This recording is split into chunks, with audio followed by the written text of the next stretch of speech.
Assalamualaikum warahmatullahi wabarakatuh. Hai teman-teman semua, kembali lagi bersama saya Anis Masrurah. Di video sebelumnya saya sudah membahas tentang katalogisasi, dan di video kali ini saya akan membahas tentang tajuk entry. Selamat menonton. Oke teman-teman semua, pada part 2 kali ini saya akan membahas tentang tajuk.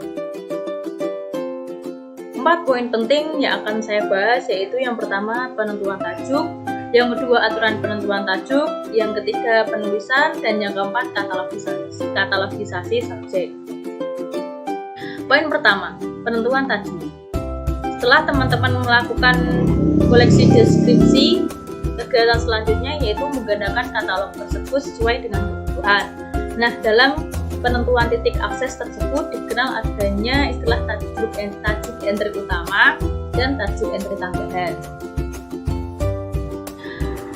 Tajuk entry utama terdiri dari pengarang. Pengarang pada umumnya adalah nama perorangan atau lembaga yang bertanggung jawab terhadap isi suatu karangan. Yang kedua yaitu judul. Dalam pembuatan deskripsi katalog ada ketentuan jika pengarang sebuah buku lebih dari 3 pengarang dan tidak ada pengarang utamanya, maka tajuk entry utama terdapat pada judul. Lalu tajuk entry tambahan. Pengarang lainnya atau pengarang kedua dan ketiga, baik nama perorangan atau nama lembaga dan judul, apabila tajuk entry utamanya pada pengarang, selain kedua titik pendekatan pengarang atau judul, masih diperlukan titik pendekatan lainnya, yaitu tajuk subjek dan judul seri. Tetapi jika buku atau dokumen diterbitkan secara berseri. Poin kedua yaitu aturan penentuan tajuk. Di sini aturan penentuan tajuk entry utama atau TU dan tajuk entry tambahan atau TIT ada 5, yaitu yang pertama karya pengarang tunggal, yang kedua karya pengarang ganda, yang ketiga karya editor-redaktor, yang keempat ada karya campuran, yang kelima ada pengarang dan korporasi. Karya pengarang tunggal. Apa itu karya pengarang tunggal? Karya pengarang tunggal adalah karya yang ditulis satu orang pengarang. Katalog dasar yang dibuat mempunyai tajuk entry utama pada nama pengarang tersebut dan mempunyai satu katalog tambahan untuk judul karya. Contoh, pengendalian hama pada tanaman padi oleh Ika Viana Novita. TU-nya ada Novita, Ika Viana, dan tajuk entry tambahannya ada pengendalian hama tanaman padi. Karya pengarang ganda. Karya pengarang ganda adalah karya yang ditulis oleh 2 orang atau 3 orang. Katalog dasar yang dibuat mempunyai tajuk entry utama pada nama pengarang yang disebut ada pertama kali dalam dokumen, dan mempunyai beberapa katalog tambahan, yaitu 2 katalog tambahan apabila karya ditulis oleh 2 orang. Untuk pengarang kedua dan judul karya, atau 3 katalog tambahan apabila karya ditulis oleh 3 orang, yaitu untuk pengarang kedua dan ketiga serta judul karya. Contoh ganda 2 orang atau 3 orang, yaitu Mata yang Indah Hati Terpana oleh Iskandar Ahmad, Lutfi Subroto, dan Mahmud Haji. Tajuk entry utamanya jatuh kepada Ahmad, Iskandar. Tajuk entry tambahannya jatuh kepada Subroto Lutfi, Aji, Muhammad, dan judulnya Mata yang Indah Hati Terpana. Jika lebih dari 3 orang, contohnya Kemerdekaan yang Abadi oleh Lutfi Hakim, Kris Joko, Demanto, Sugianto Rahmat. Tajuk entry utamanya jatuh pada judul Kemerdekaan yang Abadi. Tajuk entry tambahannya jatuh kepada penulis utamanya yaitu Hakim, Lutfi, dan subjek lainnya. Selanjutnya yaitu karya editor atau redaktor. Suatu buku atau tulisan yang termasuk dalam kategori karya editor adalah karya kontribusi dari beberapa orang pengarang yang berbeda yang disunting oleh satu orang editor atau lebih, ataupun badan korporasi yang bekerja di bawah pimpinan editor. Di sini digarisbawahi bahwa editor bukan penanggung jawab isi suatu karya karena hanya berperan untuk menyunting hasil karya pengarang lain.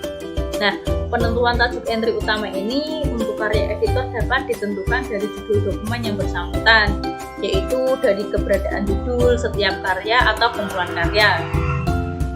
Berbagai macam judul dan karya editor antara lain yaitu seperti judul karya pertama kali terhitung atau judul kolektif. Contohnya seperti kolaborasi teknik mesin dan tenaga uap, editor oleh Muhammad Rohmi. Nah, di sini tajuk entry utamanya jatuh kepada judul bukunya, yaitu kolaborasi teknik mesin dan tenaga uap. Dan tajuk entry tambahannya jatuh kepada editornya, yaitu Robit, Muhammad, dan subjek. Oke, yang selanjutnya yaitu karya campuran. Nah, suatu karya dapat tercipta dari kontribusi para perorangan atau badan korporasi yang masing-masing mempunyai tanggung jawab yang berbeda. Yang pertama yaitu karya terjemah. Contohnya, Safitri menerjemahkan buku yang diberi judul Pengaruh Ekosistem Penangkapan Ikan Laut di Mediterranean dengan pengarang aslinya yaitu Edward Geman. Nah, tajuk entry utamanya jatuh ke Geman, Edward, dan tajuk entry tambahannya jatuh ke Safitri dan Pengaruh Ekosistem Penangkapan Ikan dan subjek. Yang kedua yaitu karya saduran. Nah, seorang penyadur buku bernama Yusril Nur dan memberi judulnya yaitu Panduan Studi Burung Pantai, dan tercantum nama pengarang aslinya yaitu John House dan David Beckwith. Nah, dengan judul karya aslinya yaitu Shorebird Studies Manual. Nah, tajuk entry utamanya jatuh kepada Nur, terus Yusila. Nah, tajuk entry tambahannya jatuh kepada House, John, dan Panduan Studi Burung Pantai. Yang ketiga yaitu karya hasil wawancara. Karya hasil wawancara adalah sesuatu hasil karya yang ditulis oleh seseorang. Nah, pada karya semacam ini yang bertanggung jawab terhadap isi karya adalah orang yang diwawancarai, karena dia yang merupakan narasumber dan sebagai pihak yang mengeluarkan ide, sedangkan pewawancara hanya berkontribusi sebagai penulis atau perangkum terhadap hasil wawancara. Nah, di sini tajuk entry utama jatuh kepada yang diwawancarai dan tajuk entry tambahan jatuh kepada pewawancara atau judul karya. Yang terakhir yaitu karya anonim. Nah, karya anonim ini adalah karya tanpa nama pengarang, baik pengarang perorangan maupun badan korporasi yang bertanggung jawab terhadap isi karyanya. Pada karya anonim ini tidak ada tajuk entry tambahan, hanya ada tajuk entry utama. Tajuk entry utama jatuh kepada judul karya tersebut. Selanjutnya yaitu pengarang badan korporasi. Badan korporasi adalah suatu organisasi atau sekelompok orang yang mempunyai suatu nama bersama dan bertanggung jawab terhadap isi suatu karya. Contoh, Kristen, para pendeta, dan pembangun pusat dakwah Kristen Indonesia. Nah, tajuk entry utama jatuh kepada Pusat Dakwah Kristen Indonesia dan tajuk entry tambahan jatuh pada Kristen, para pendeta, dan pembangunan. Poin selanjutnya yaitu penulisan tajuk. Penulisan tajuk ada dua macam, yang pertama format paragraf dan yang kedua format biasa.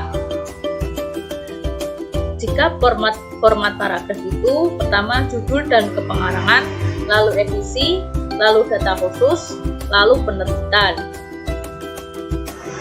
Adapun penerbitan yaitu seperti deskripsi, lalu judul seri, catatan, dan ISBN.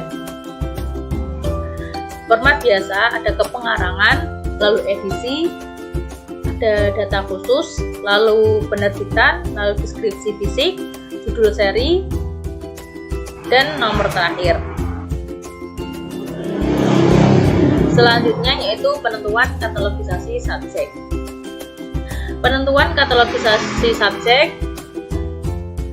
yang pertama yaitu harus menentukan nomor klasifikasi secara benar yang berpedoman pada DDC dengan cara melihat judul, daftar isi, daftar pustaka, dan pendahuluan. Lalu yang kedua yaitu 3 huruf pertama dari tajuk entry utama. Yang ketiga 1 huruf pertama yang diambil dari judul buku. Terima kasih. Terima kasih teman-teman semua sudah menonton video kedua saya. Tunggu video ketiga saya. Terima kasih.